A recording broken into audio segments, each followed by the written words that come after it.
We can't even see anything, do we? Okay, let's go a little way down, okay? Let's go a little way. We just want a clearing where we can see the ledges. Now, this is so overgrown. Okay, so we've like trekked through the bush, trying to find a particular murder scene at the weir. And this, in the 70s, when I was a child, was an extremely popular swimming hole. And there was a big dam wall, and we called this the weir. We used to be able to just walk down a dirt track all the way down there.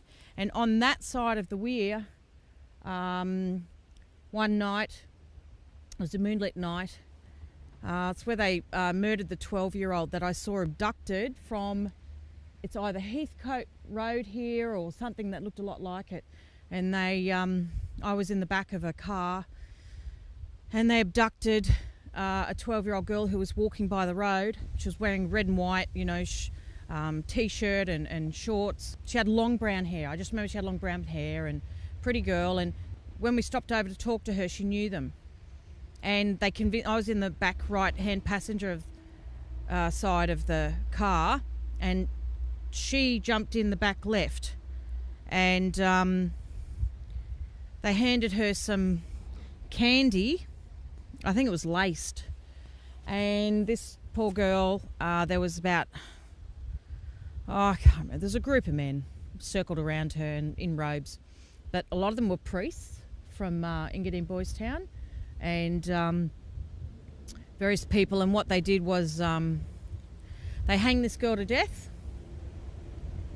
on the ledge, and then they sodomised her. And as they sodomised her dead body, the remaining men stood around masturbating. And I saw all of this. And then they made me think they were throwing her body in the weir. And then I can remember being frightened of swimming. My father used to make me swim across the weir. And there used to be like a little, I don't know, some sort of motor pump house or something on this side. And I just have this image of going, oh, I just don't want to touch any dead bodies, like while I'm swimming, because I didn't like murky waters. And to this day, I don't like swimming in waters where I can't see what's underneath because of this experience. And I remember swimming across, because this happened when I was 6. And I remember swimming after that, not long after that, and thinking, oh, please don't let me touch any dead bodies with my toes. I just don't want to touch any dead bodies. And I remember being terrified when we used to come as a family and swim here. We swim here all the time. So they, you know, they sodomised her. And then the next thing I remember, seeing her body was transported to Holsworthy Army Barracks, and we went through a side gate off Heathcote Road, and we were met by Chan. He seemed a lot more powerful than just someone who was in the reserves.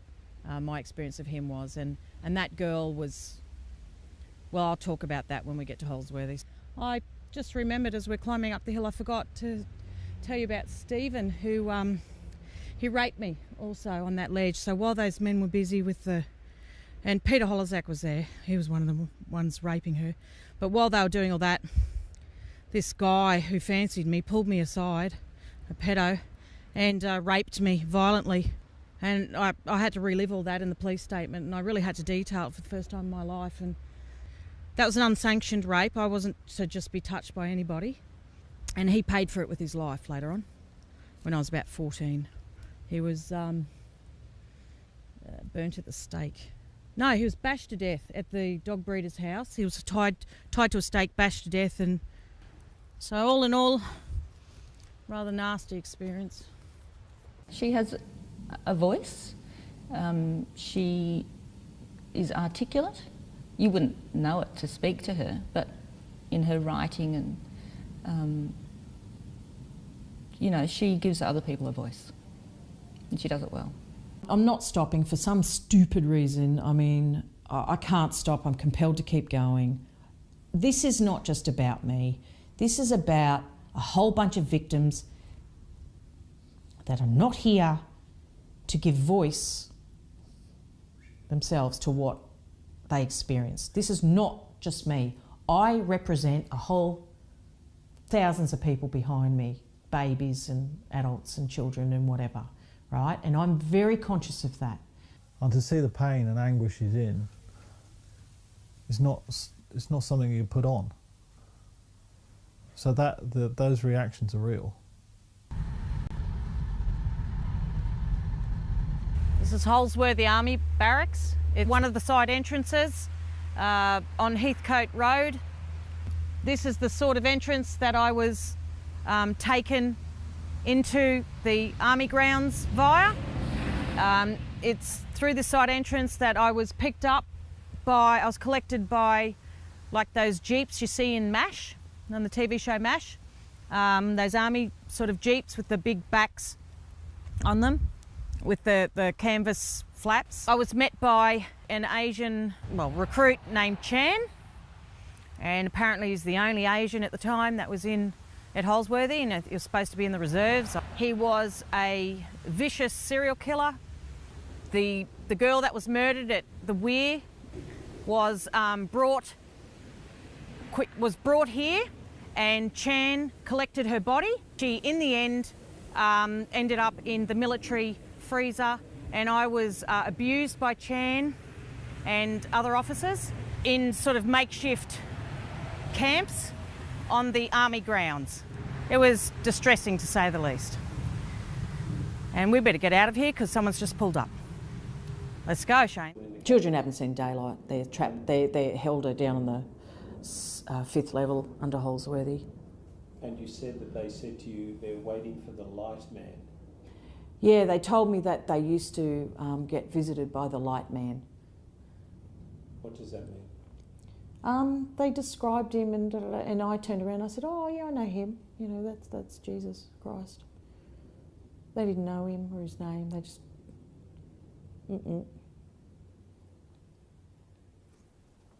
No, those kids are the worst memory of all. I've seen some bad shit, but those kids in the cage, and I was made to bond with them, and spent a few days in a cage with them in the dark, and they'd be sitting there like a captivated kindergarten audience, you know, and I'd be teaching them about, you know, what's up there, and I was only little. What was I, 6? Like what I was telling you at East Wollumbar, where they were sticking sticks up handicapped girls' vaginas while the teachers masturbated, and they've done nothing about it. You tell me where the reality lies in all that.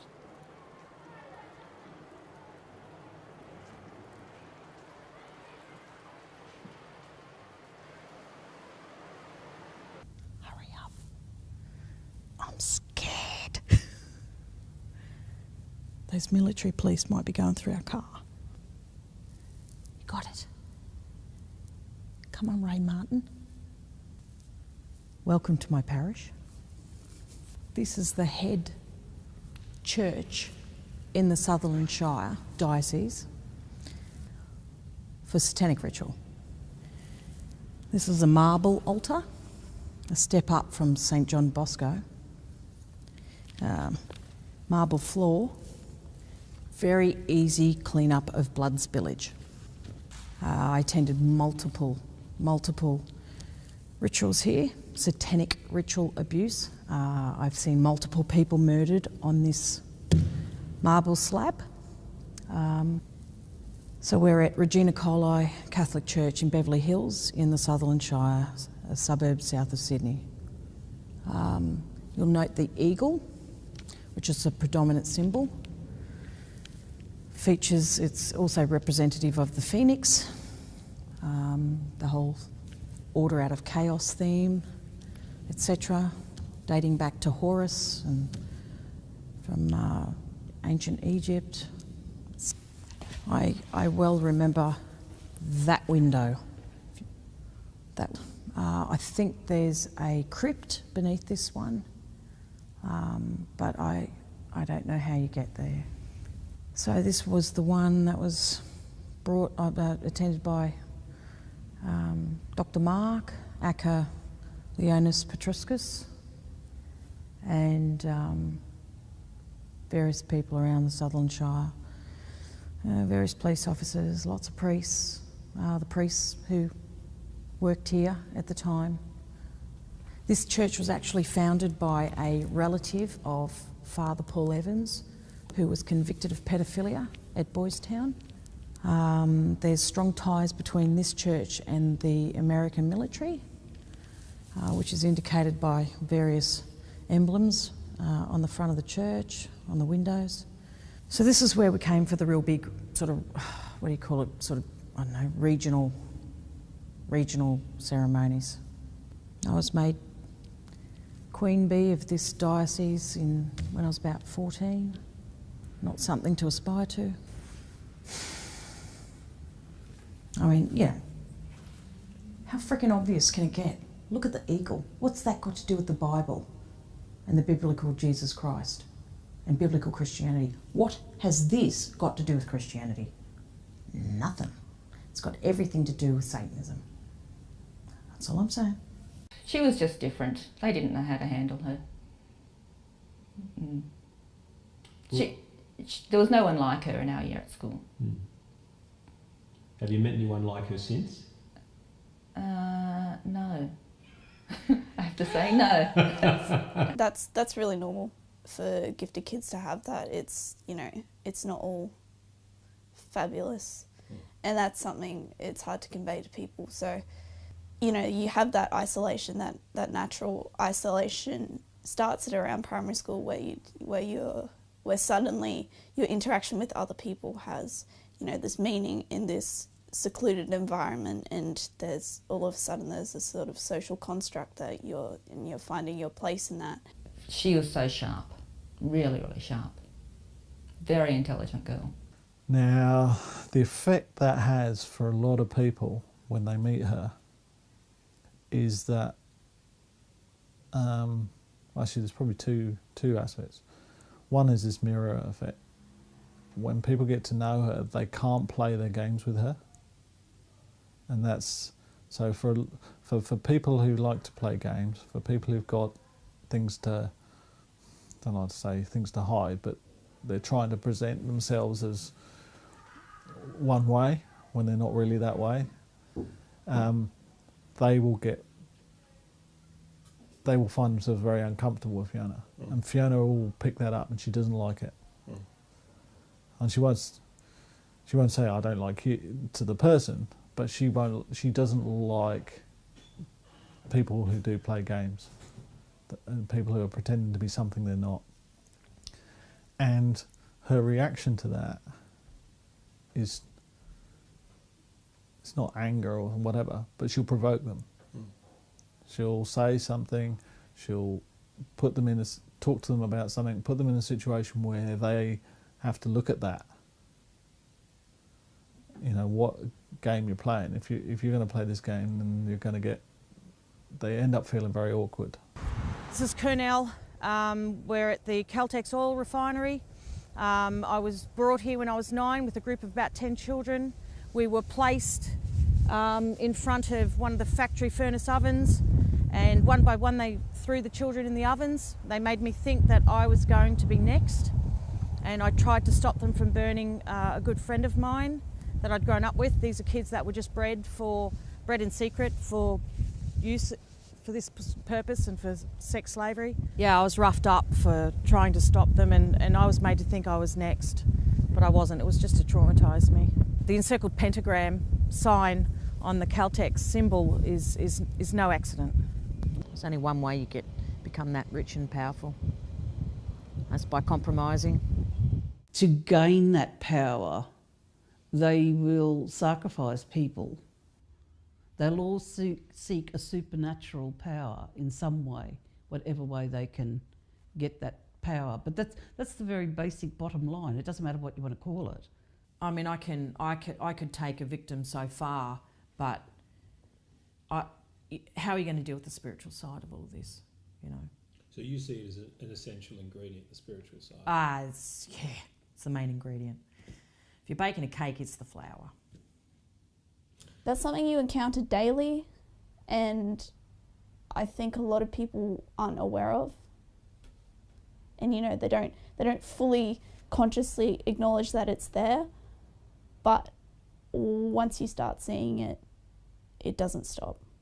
I understand coven, I mean, the old traditional one that everyone understood was a witch's coven, which is a lot more prevalent than what people would like to believe, I think, exists.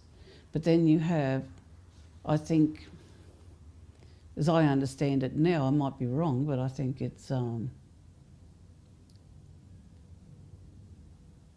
I consider an occult group to be a coven. Occult as it can come under many, many names, but there's always like a mystery religion aspect to it. Now, I think I have come to face with many types, whether you want to call them Scottish Rite ones, bikey ones, Hare Krishna ones. You know, there's so many. And I just see a coven as a group of people, any description, and they have a hidden aspect to them. All right, well, we're at Kurnell. It's a peninsula. There's heaps of little beaches and coves and things around here. We're losing light, so we can't find the beach, but I remember distinctly a beach that was I was taken to as a kid by Dr. Mark, aka Leonis Petruscus. And when I was taken there, I was told to dig up a body, and I dug up a body of a little boy who must have been about 5 and had blonde hair. It was in this area. There's a very prominent pedophile politician was there, and he wanted Leonis to cover for the death. This is a politician who's into necrophilia, and he's often been portrayed as the Undertaker by newspaper cartoonists, because I think people know what he's into. I think it's one of the major magazines said that he used to like to go over to Thailand to have sex with little boys. Well, this fellow likes to have sex with dead little boys, and I know because I saw it, to traumatise me, because that's the whole point of trauma-based mind control, is to re-traumatise the victim, to keep their trauma-based programming intact. So I experienced lots of traumas, and this was one of them. And I overheard a discussion between this politician and Dr. Mark Petruscus about how they're going to fabricate the death of the child, which was probably, I don't know how he died, you know, asphyxiation or something. But there was talk of a blue-ringed octopus sting, and so I don't know what was worked out, or whether that was what they used as to cover, or I'm not sure.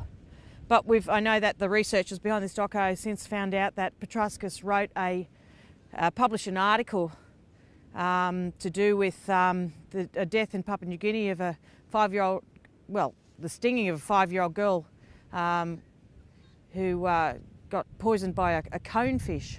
So it was certainly an area that Petruscus was familiar with, and having studied tropical medicine at Sydney Uni, he was familiar with poisons and all that sort of thing. That's one thing I experienced down here. Another thing I experienced down here when I was a young child was a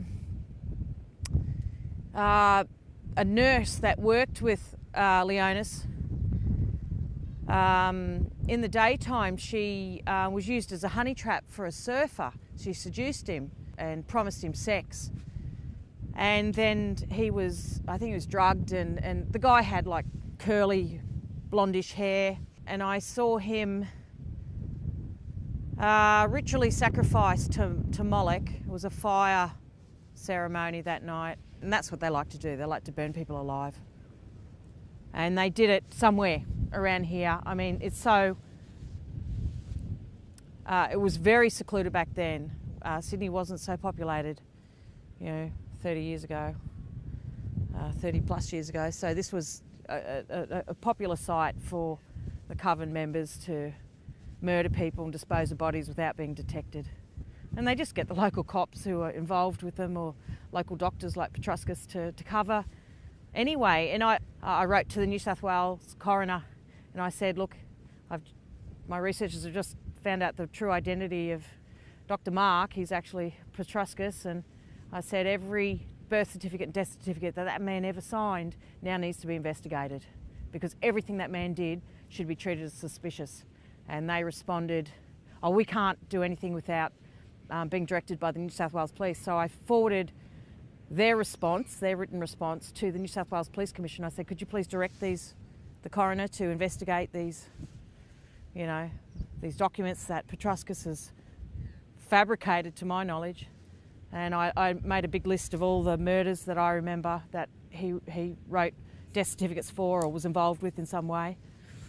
That's the reality, folks. I've had to fight very hard to have the crimes I witnessed and was subjected to investigated. Well, they happened. They happened here. Australia, where the bloody hell are you? Buried. I have often described her as crazy. This week, talking to different friends, I've said I've got my crazy friend coming down to stay with me this weekend. But she's crazy in a good way, fun crazy. So I dared to ask Neville Davis, do you think he may be Asperger's so he or hogties him as autistic? a means of So he hogties him to diagnosing. prove to me that he's not, because he should be screaming his lungs out by now if he's autistic. Yeah. Because a normal autistic kid would be screaming their lungs out by now, and he thinks that this is a big joke and a big game. So we're in there in the dark, and it was very intimate, and it gave me an opportunity to talk about everything with him. It was a lovely experience, actually, and it's just one of the most privileged experiences of my life. Talking about all this deep and meaningful stuff, and this is a child who I only knew as my friend's son, really. And the place was just crowded. It was packed, full of cops and dignitaries and councilmen and the mayor and priests from St Stanislav College and just the local churches. So I'm up there and Mark says, you're up. So I come down here and everybody's watching me. These curtains were pulled back, and at the back of the stage was a huge banner, the ritual banner, and it was huge, big silk satin banner. There was an altar, a big altar erected in the middle here, and I was made to lie down on the altar, and Bruce Spence raped me on the altar. That was that part of the ritual. So I'm, 15, turning 16 at this time. And this was all happening during the time of the Bathurst City races, so the massive crowds here are disguised by the thousands and thousands of people and dignitaries and politicians that pour into Bathurst during the races. On stage are Bruce Spence, who's a crap actor. He's been in Dimboola and Mad Max. There's Richie Benaud, our Australian sporting legend who was captain of the Australian cricket team. He's dead now. There's John Avery, Police Commissioner, New South Wales Police Commissioner at the time, John Avery. There's Kim Beazley Senior. And then there's an obese red-headed woman who had long red hair. There was a microphone here like this sort of thing, and Beazley's the main one, but it alternated between Benaud and Beazley. But they had a real wry sort of manner about them, and they they had a similar demeanour, and just mocking humanity. And so Beazley was up commentating, presiding over things. When they dragged onto stage, they dragged a heavily pregnant woman onto stage here, and she was screaming her head off. And I remember sitting over there thinking, oh my God, she's not drugged, she's not hypnotised. And it was horrendous. So there's adrenaline going through her system and adrenaline going through her body, and she's heavily, heavily pregnant and naked, and she had a brown bowler haircut. And she's one of what they call a breeder, and she's used just for breeding, for these rituals and for child sex trafficking. And they drag her onto the stage and they lay her down, and the head for a sacrifice is always here, so they're laying the feet's that end. Where she's screaming, right, Beasley's over here, and he goes to us, I'll never forget this, he goes, she's screaming and making fuss, and he goes, excuse us for a minute, and everyone laughs. Everyone thinks that's hilarious, except for me. And then they've got, because they had 2 big security guards dragging her onto stage, and they needed extra help, so Bruce Spence, who is like usually the thug type who likes to hurt people, Bruce Spence and John Avery, the cop, he used what he knows about holding people down, and the 4 of them pin her down. And they're holding her legs and her arms and whatever, shoulders. And then Benno has a ceremonial dagger, and he's like, it's further back. It's a shame this is here because he's further back, and he does his usual crap. You know, they worship their gods, you know, Baal, Lucifer, hail Satan, son of the morning, and all the other gods and goddesses, you know.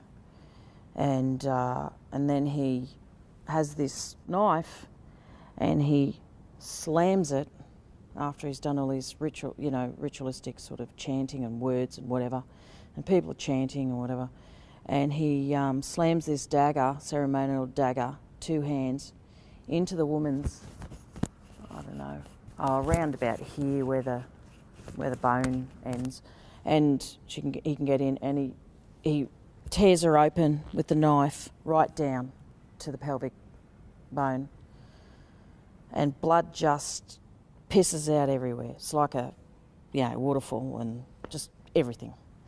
And then they pull the baby out, and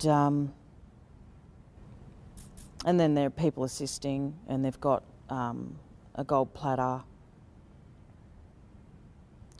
and they've got a chalice, and they collect the blood of the baby. They drain the baby's blood in the chalice, and then they chop the baby up and put it on the gold platter, and then they pass it around for Holy Communion. So it's the black mass, the real typical old-fashioned black mass that the Catholic mass is based on, right? The Catholic mass the Latin mass is a sanitised version of this. There's nothing Christian about Catholic mass.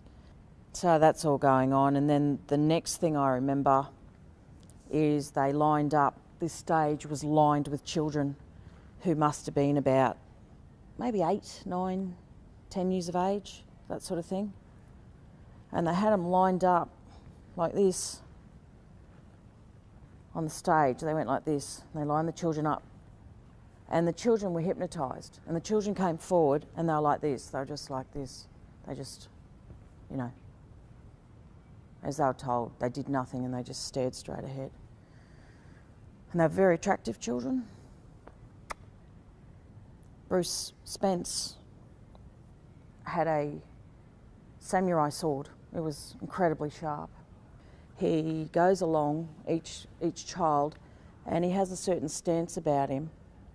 Is it that way, or is it that way? And he slices off the heads of each child. I don't know if he turns, or I can't remember what he does, but then he, you know, goes along and, you know, like this, and he goes along and chops off each head. And each kid falls, the body just falls, and blood is going everywhere. I mean, if you DNA tested this area, there would have to be remains of someone's blood and DNA in here. There'd have to be somewhere. Then they break out into a bloodied orgy. Now these people, the whole point behind doing the having the woman not drugged and not hypnotised is to pump as much adrenaline through her blood as possible, because these people are addicted to adrenaline, and when they drink the blood, it's the baby's blood. The baby's in distress, so it passes on somehow to the kid, and that's why they have this sort of situation going on. And at the end, I was over here, and a bloody orgy broke out, and everyone started having sex. They're sexually aroused by this stuff. You've got to understand that they are sexually aroused by this crap. I don't know, everyone's just having sex with people, and Kim Beasley Senior was down here, and I was there, and he came down, and he picked up a head of one of the kids that had dark hair, and I'm standing here, and Beasley picks up this head and he shoves it in my face like this, and there's this decapitated head in my face, and he says, "Take ye, eat." And he made me take a bite out of the face. And then everyone just had an orgy. It was just disgusting. And the most vile thing you've ever seen in your life. And that's Bathurst City Hall. 3 times I've had to flee, leave everything behind 3 times. One, okay, but 3 times. What I do have to offer is I can share how I got out. Yeah. That's all I've got. Deep down, she wants to enjoy life, I think, but she finds it very hard. In no way did it change Mum's personality, but how do I put it? Grandma phrased it very well. So she could place blame where blame was due. It's so complex. If I want to put it in, apply it, to behaviour. It's so complex because I always thought that I was rational and analytical, and that you could sort of make sense of things. Well, sometimes you can't.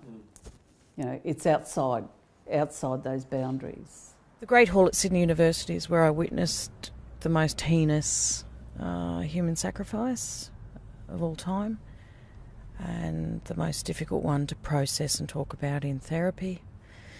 And that is the flaying of a boy who was about 5, little blonde boy, Anthony Kidman, and 4 other men were dressed in multicoloured robes according to the pentagram sort of symbol that I suppose captured the inner Sydney diocese that Kidman led, his coven, and so there were multicoloured robes that I've drawn. I was quite young. I tried to stop the ritual as soon as I realised what was going on and what they were about to do to this child. They crucified him and flayed his skin and pinned it back, and then they strung him up over. Once they'd done it, they did it to him alive. Once they'd finished that, they strung him up over the stage of the Great Hall. Nicole Kidman was sitting down to the front to look at, to the left as you look at the stage. I was sitting more to the back right, and I ran up and tried to stop them, and Bruce Spence put his big boot on put his foot on my neck to stop me, and he just laughed at me, and everyone laughed at me, screaming and carrying on, trying to stop what they were doing. And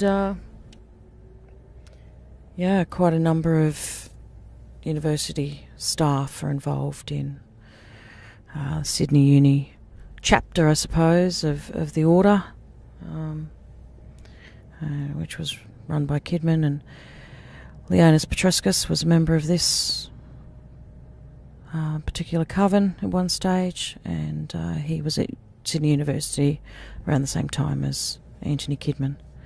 So there's lots of prominent Coven members who have gone through Sydney University. It's a very dark place, and I would not allow my children to attend here, even on scholarship. I also remember being taken into the room on an upper floor of chemistry lecturers' room, and they did something to me there, and it was overlooking the city, and I was also taken into a sort of a medical basement area where I was subjected to some unethical practices, and Hope Michelson was involved with that. She's someone I went to uni with later on at Bond University. When I was young, I remember her clearly, dressed in a white robe and assisting a dentist who had used to be, I think he formerly worked at Auschwitz. And it allowed me to sit there and be an observer to my own deprogramming process, which is phenomenal. You know, like that false military, he's a really military programmer and reprogrammer in Adelaide. Thompson. Yeah, that evil mongrel, David Thompson. He couldn't believe it. He said, "Are you co-conscious? Are you co-conscious for all this when you're talking?" Because I went through the process and I described everything as requested. I just answered the questions. And he said, "You co-conscious?" I said, "Well, yeah. I've always been co-conscious. There's been no Sybil, an amnesia for what we just talked about." And that was my saving. I could ignore it and, live for the moment, as you say, but I know I couldn't sleep at night. So this is a very memorable church. I remember this. I came here with Veronica. The place was packed, and I witnessed a heck of a ceremony, and Veronica was the Grand Dame, and she was my mentor, and I really liked her a lot. Red-headed lady. She had something to do with, some sort of girls' school or something like that. And I saw her ritually sacrificed here in front of all the dignitaries. The head being up this end on that image is no accident. That's the way you face on an altar when you ritually sacrifice someone. The head's always up this end.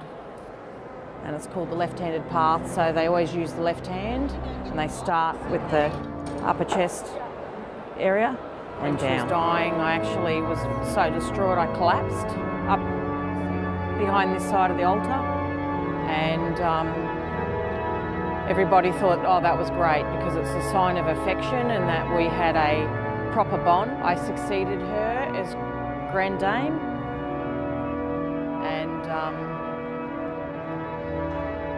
yeah, this is distressing.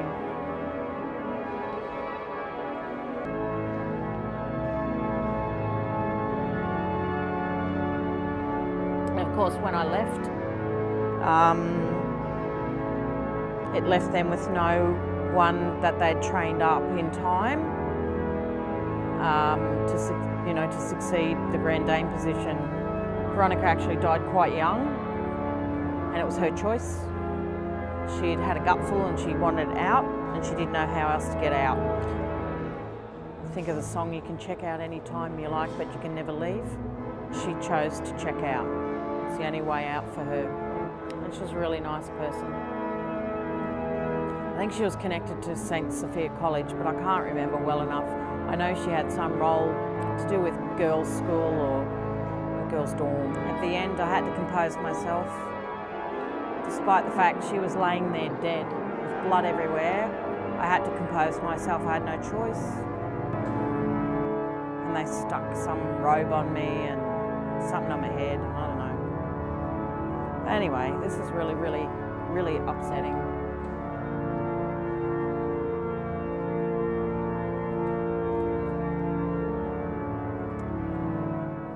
Well, this is just another ritual site. That's all. So this is Anglican, and you've got another eagle. It's just another heavy occult symbol.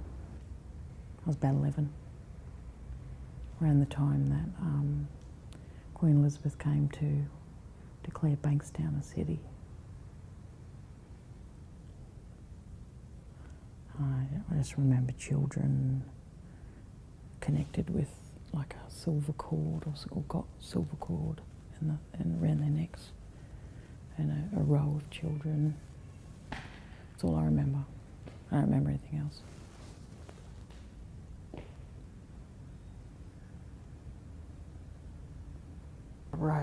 The rose is very important to Church of England covens.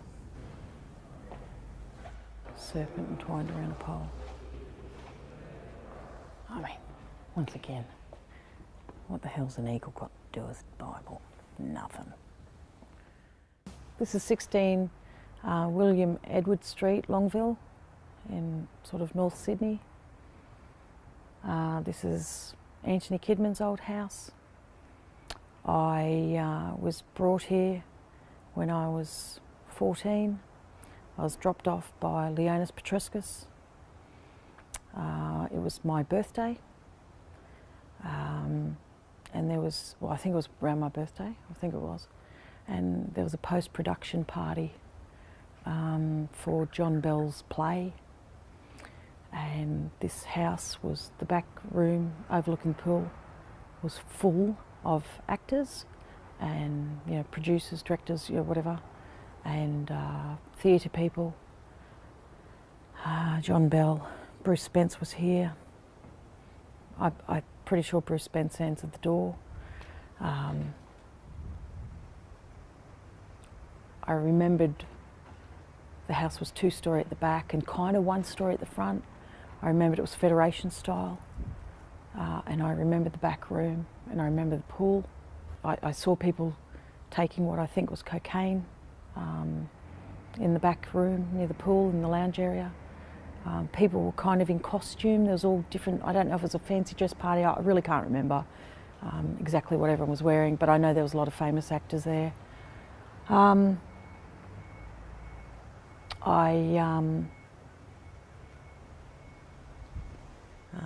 After everybody had gone home, I was left alone with John Bell and Anthony Kidman, and I remember being in the back lounge room that opens up onto the pool area, and I was assaulted in the lounge room area by Kidman and Bell, and I watched them engage in homosexual sex there. Then I was taken out into the pool, and I was thrown in the pool naked, and Kidman got in the pool as well, and he held we were at the far end of the pool in line with the back gate, and I was facing out of the pool. I was facing John Bell, who was acting like an idiot, like doing a monkey dance, and he had a mask on his face, and he was naked. And I was being held very painfully. Anthony Kidman was in the pool locking my elbows together and pulling my shoulders back. So it was like a type of jiu-jitsu type hold, you know, something, it would be something you learn in martial arts. And it was very painful. And while he did this, John Bell would be dancing like a monkey, and every now and then, and he'd be chanting some sort of song, and then every now and then he just stomped on my head as he said certain words in the like a poem, like a rhyme, and he'd stomp on my head and hold me under, like force me under, and I nearly drowned. And you know, then I'd come up again, I'd be coughing, spluttering, and crying, and vomiting water, and then it'll happen again and again. It happened over and over. And I don't remember what happened after that, except I woke up the next day tied to a chair in what looked like a basement. It was very cold and cement-like, and I remember light filtering down through like a doorway, but it was like a ladder or a very steep stairway to upstairs, and I was seated in a chair, naked, tied to a chair, and Kidman was smacking me over the head really hard. He was physically assaulting me, and he was screaming at me, "Do you remember now? Do you remember now?" And meanwhile, Nicole Kidman, his daughter, had her arms crossed and she was leaning against a wall and sneering at me in contempt, with contempt. She didn't like me at all. She never liked me. I associated with her quite a bit throughout our childhoods, and she always treated me terribly. Mrs. Kidman washed and dried my clothes, and I was dressed, and Dr. Mark came and picked me up. I didn't know that about the clothes, Mrs. Kidman. Did you just remember that then? No. Oh. What I believe has been coming out in the Royal Commission against child abuse is proving that this is not isolated. Fiona's might be unique in her story, but across the board it's not isolated. In fact, it's more prevalent than not. So I hear you were abused as a child. You want to tell us all about that in 7 Yeah, it minutes? was shit.